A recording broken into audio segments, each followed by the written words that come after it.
Absolutely bogus. আমি প্রথমে বলে নিই, Suvendu Adhikari is a embarrassment বিজেপির জন্য।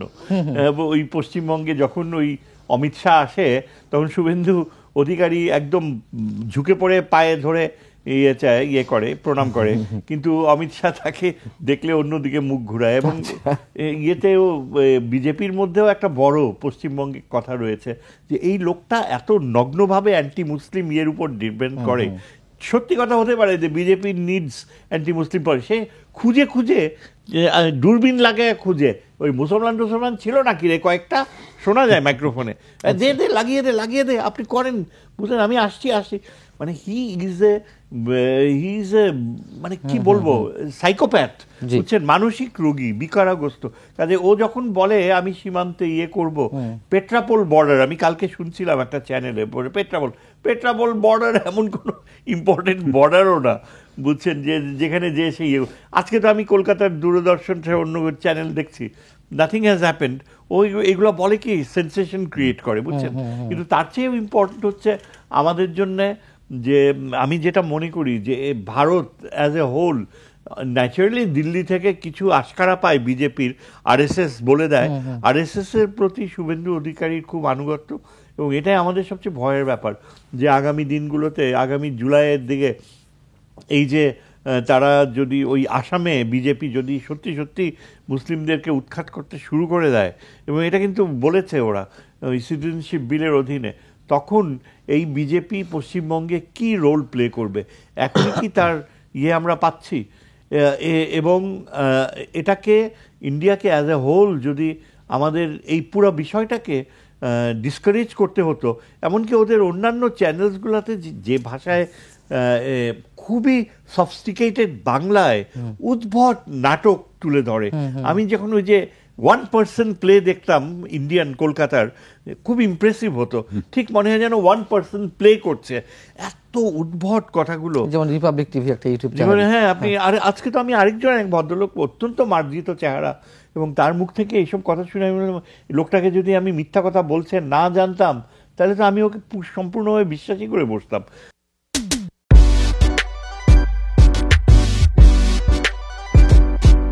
এখন ব্যাপারটা হচ্ছে কি জানেন, আমার কাছে যেটা আমার দুর্বলতা বলেন আর যাই বলেন, বাস্তবতা, বাংলাদেশের সাথে চীনের গুণগত সম্পর্ক এই ক্ষেত্রে, যেমন ধরেন তিস্তা ব্যারেজ প্রশ্ন, তারপর এই যে 25 মাইল করিডোরের ব্যাপারে আমাদের প্রতিরক্ষা ব্যবস্থাকে আরও এনহান্স করা, Chinese weapons, Chinese strategic support, তারপর ডোকলামের ব্যাপারে আরও বেশি। তার মানে আমি যেটা ইম্পর্টেন্স দিই, গত 2-3 মাসের ভেতরে আমার মনে হয় চীনের পররাষ্ট্রমন্ত্রী ঢাকা আসা উচিত ছিল, চীনের ডিফেন্স ডেলিগেশন ঢাকা আসা উচিত ছিল, এটা একটু ডিসপ্লেও করা দরকার ছিল যে চীন থেকে ডেলিগেশন যাচ্ছে উত্তরবঙ্গে, তারা সমস্ত ঘুরে দেখছে চীনের।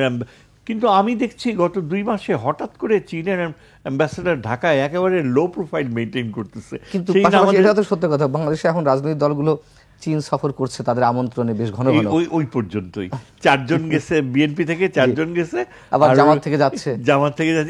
এটা party level visit, that is not something very important. ওটা দেখা যায় যে চীন বিএনপির সাথে অনেক দিন পরে বন্ধুত্বের হাত বাড়িয়ে দিচ্ছে, জামাতকেও তারা রিকগনিশন। এই এত লো প্রোফাইল নিয়ে হলে তো হবে না। আমার কাছে মনে হয় দেন পাকিস্তান, আমি শুনলাম পাকিস্তান আমাদের অর্ডিন্যান্স ফ্যাক্টরিতে যাতে আমরা নিজেরাই মিসাইল তৈরি করতে পারি, পাকিস্তানের থেকে নাকি একটা স্পেশালাইজড ডেলিগেশন আসছে ঢাকায়, তারা অর্ডিন্যান্স ফ্যাক্টরিতে যাবে এবং তারা ওই মিসাইল টেকনোলজি যাতে আমরা একেবারেই স্টেট অফ দ্য আর্ট করার মতো সামর্থ্য ওদের রয়েছে, সেটা আমাদেরকে নাকি ট্রান্সফার করবে। এই জিনিসটা যদি সত্যি ঘটে, আমি তো আমাদের মিডিয়াতেই দেখলাম, তো সেটাকে আরও এক্সপোজ করো না কেন? Why do keep it so low profile? আমাদের এই ফরেন পলিসি অ্যাডভাইজার মানে ধরি মাছ নাচুই পারি, ভয়ে ভয়ে আছে, কিছু বুঝতে দিও না, ভারত জানলে ক্ষতি হবে আমার তো মনে হয় যে আমরা যদি আমাদের যে একটা ঘনিষ্ঠ সম্পর্ক চীনের সাথে হতে পারে নিরাপত্তা সিকিউরিটি অ্যাসপেক্টে, এবং এমন আমি এই বিষয়টাও আমি চিন্তা করি যে ওই যে অরুণাচল প্রদেশ, সেটাকে চীন বলে সাউথ তিব্বত। তা আমরাও এটাকে সাউথ তিব্বত ডাকলে আমরাই না হয় শুরু করলাম।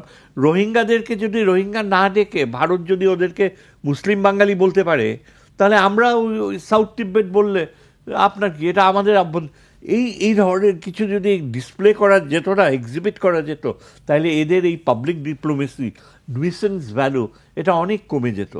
তবে আমার কথা হচ্ছে যে ভারতকে এখন অত বেশি গুরুত্ব দেওয়া উচিত না। আমাদের প্রতিবেশী যদি সমস্যা করতেই থাকে নিজের ঘরের মধ্যে কি নানান ধরনের সমস্যা সংকট তৈরি হয় না? আমি মনে করি যে দেখেন, নাথিং পার্সোনাল, আমার খুব ভালো বন্ধু, কিন্তু ফরেন পলিসি তে যে ডিল করছে adviser, he should have been much more skilful, capable in expression. হ্যাঁ, এবং আমাদের অতীতে ছিল তো, যেমন ধরেন হুমায়ুন রশিদ চৌধুরী ছিল এক সময়, তার মতো একজন যদি থাকতো এখন ফরেন পলিসি অ্যাডভাইজার, ভারত অনেক সাবডিউড হয়ে থাকতো। এখন তো ভারত ধমকের সুরে কথা বলে।